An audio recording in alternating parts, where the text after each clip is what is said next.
Tous les soirs, j'imagine le pire. Vous savez, dans ce genre de grève, la tournure se passe très vite. En un quart d'heure, il peut passer à la zone grise et là, il peut partir avec un AVC.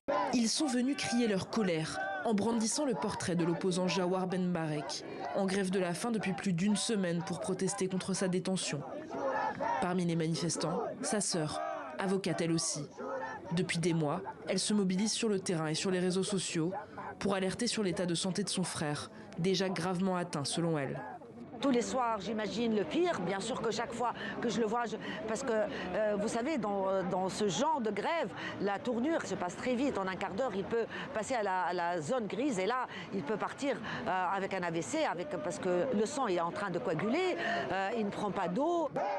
Les autorités pénitentiaires, elles, nient la détérioration de son état de santé. Détenu depuis février 2023, Jawar Ben Barek est le chef du mouvement citoyen contre le coup d'État et le co-dirigeant du Front du Salut National. Il paye cher ses déclarations critiques à l'encontre du gouvernement. Après le coup de force de juillet 2021, lors duquel le président Kais Saied s'est arrogé les pleins pouvoirs. En avril 2025, il est condamné à 18 ans de prison pour complot contre la sûreté de l'État et adhésion à un groupe terroriste dans un méga procès où près de 40 accusés étaient jugés pour les mêmes chefs. Les organisations de défense des droits humains dénoncent la mort de la démocratie tunisienne.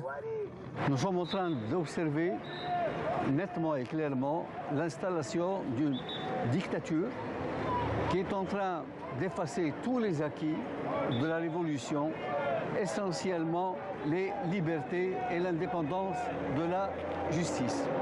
Mais l'essentiel pour moi aujourd'hui est l'importance de réfléchir dès maintenant à la gestion de la période de la chute de Kais Saied, parce que je suis convaincu que ce régime connaît ces derniers jours. D'autres figures de l'opposition ont d'ores et déjà annoncé leur intention d'entamer une grève de la faim en solidarité avec Jawar Ben Barek.